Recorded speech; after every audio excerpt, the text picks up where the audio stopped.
Le krach est sur les marchés financiers, on le voit. Le krach débarque dans nos assiettes avec la hausse des prix alimentaires. Il faut faire quelque chose. Et on voit une impuissance, une incapacité à réagir de la part des gouvernements en place. Pas seulement le gouvernement français, mais l'ensemble des gouvernements européens et aujourd'hui l'ensemble des gouvernements du monde. Ils sont paralysés car ils ont choisi depuis plus de 30 ans, depuis que l'on a annulé la convertibilité entre l'or et le dollar depuis le 15 août 1971, on voit toute une financiarisation de l'économie, une économie qui est devenue comme folle, où on ne développe plus le capital humain, mais on développe le capital financier, le capital qui n'est pas réellement productif. Et de plus en plus, ces spéculations se sont amoncelées. On a titritisé, comme on dit. On a créé des titres qu'on négocie sur les marchés, avec tout et n'importe quoi. On a créé de la dette partout. Jamais, jamais dans l'histoire, un pays n'a été aussi endetté que les États-Unis le sont aujourd'hui. Si on fait la somme de la dette des institutions publiques aux États-Unis, des collectivités publiques, si on fait la dette des personnes, la somme de la dette des personnes privées, plus la dette des entreprises, les financières et les non financières, on arrive à 3 fois le chiffre d'endettement de 1929.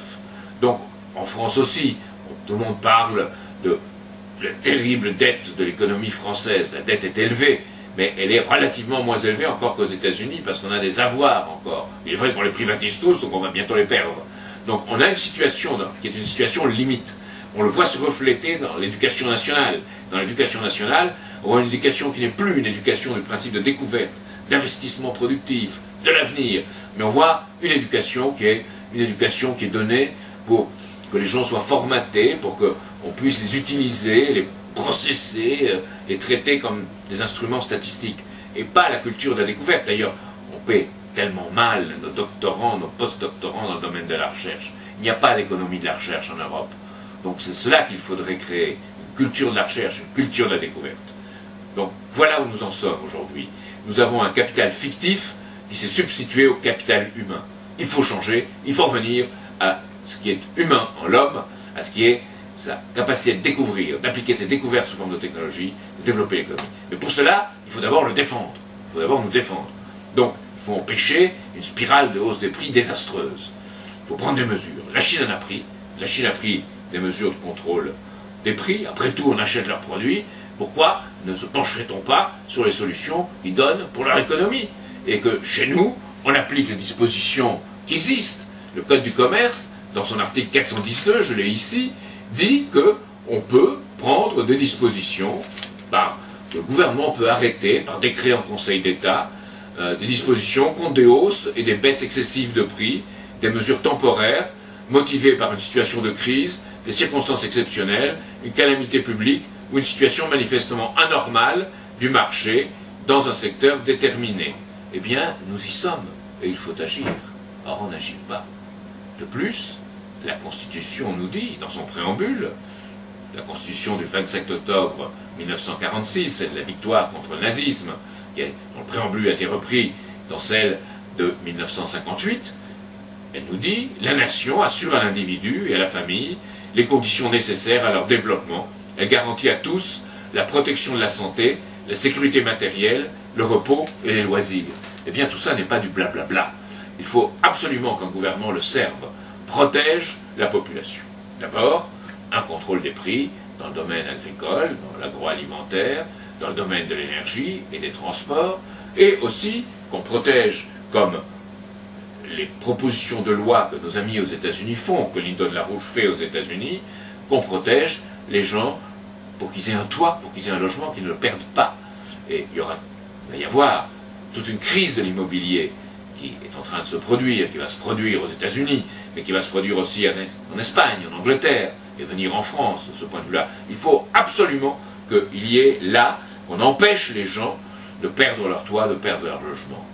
Et il faut des dispositions disant pas plus de 20% des revenus dans le prix qu'on met dans sa location ou dans l'accession au logement. Et que pour cela, l'État protège, l'État puisse intervenir. Ensuite, il faut aller beaucoup plus loin, bien sûr, que ces mesures de protection, que ces coupe-feux. Aller plus loin, ça veut dire recréer du capital humain, recréer du principe de découverte, recréer ce que l'homme fait l'homme. Ça suppose ce que nous appelons un nouveau Bretton Woods. d'abord mettre en banqueroute, éliminer toutes les dettes illégitimes qui ont été contractées, l'argent qui va à l'argent, puis remettre l'argent pour le développement, pour la croissance, pour des grands travaux, pour équiper l'homme et la nature. Ça veut dire des ponts, des ports, des routes, l'école, l'hôpital, le laboratoire. Un capital qu'on pourrait qualifier, qu'on pourrait appeler le capital réel, avec des mesures de justice sociale, des salaires élevés pour des emplois qualifiés. Et là, on a un type de politique qu'on a pu associer à un certain moment en Europe à la social-démocratie, mais la social-démocratie a failli aujourd'hui devant nos yeux. Elle est, comme le gouvernement actuel de la France, elle est attachée à ses intérêts financiers et ne propose rien pour qu'on en sorte. M. Dominique Strauss-Kahn, qui dirige le Fonds monétaire international, est mal placé pour parler de mesures sociales et pour parler de capital humain. Donc, il faut vraiment avoir une pression populaire qui monte sur la majorité comme sur l'opposition. Et cela doit se faire dans le contexte électoral, dans le contexte politique. Il faut que soient débattues les conditions d'un nouveau Bretton Woods. En 1944-1945, on a mis en place Bretton Woods, qui est un système qui devait assurer le développement de l'équipement dans le monde. Il y a eu trahison après la mort de Roosevelt par Truman et le gouvernement américain. Il y a eu ensuite laisser aller, on a laissé les intérêts privés, financiers, peu à peu prendre le contrôle de la monnaie. Les banques et les sociétés d'assurance sont celles qui en réalité contrôlent la monnaie. Il faut un retour de l'État dans le contrôle de sa monnaie, dans la capacité à faire du crédit productif public sous forme de monnaie pour équiper l'homme et la nature. C'est ça le grand défi. En même temps, il faut mettre en faillite, comme je l'ai dit, en banqueroute, toutes les dettes illégitimes, il faut les éliminer. Donc il faut faire une opération qui est un nettoyage, un véritable nettoyage, comme on en fait dans un redressement judiciaire d'une entreprise. Et la France doit, avec d'autres, le proposer à l'échelle du monde, proposer cette voie de sortie. Parce que c'est la façon de dégager des moyens de crédit productif public pour de grands travaux. Et ces grands travaux, que depuis longtemps on voit comme une solution, mais qu'on ne va pas vers ces grands travaux. Jacques Delors a parlé de grands travaux, mais son Europe, celle de la monnaie, n'a pas pu le faire. Donc il faut une véritable Europe qui aille vers ces grands travaux en relation avec les États-Unis, la Chine, la Russie, l'Inde. Il y a un intérêt commun, il y a un développement mutuel à mettre en place. Pour cela, évidemment, il faut soutenir ceux qui, aux États-Unis, combattent la politique de Bush et de Cheney, qui est un désastre à la fois sur le plan de la paix et qui est un désastre à la fois sur le plan de l'économie. Et les deux vont ensemble. Il faut, avec la Russie, avec l'Inde et la Chine, passer des accords à long terme, d'État à État, bien d'équipement, matières premières, technologie, doivent être la base de ces accords. À long terme, il faut rétablir une vision à long terme des choses, à 10, 20, 30, 50 ans. Et à ce moment-là, on pensera aux générations futures, on pensera réellement à ce qui doit déterminer notre action, c'est-à-dire les enfants à naître, ceux des générations futures que nous devons servir. Et c'est cela qui définit vraiment une république, c'est cela qui définit la justice sociale, c'est cela qui définit l'être humain, travailler pour ceux qui pourront venir.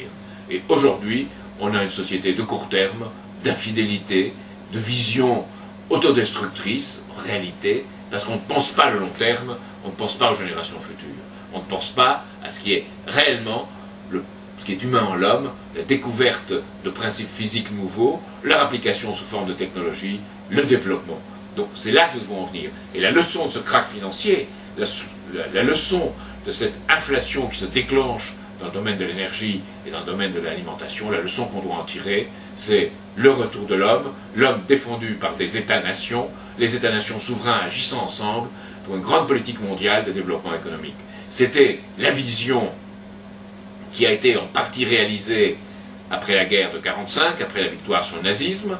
Elle a été avortée ensuite dans un système de guerre coloniale où les colonies sont restées et dans un système où peu à peu les intérêts financiers ont pris le pouvoir partout dans le monde. Aujourd'hui, on doit revenir à la base, à ce qu'un De Gaulle, un Roosevelt, à ce qu'auparavant un Jaurès envisageait comme étant la base pour une économie.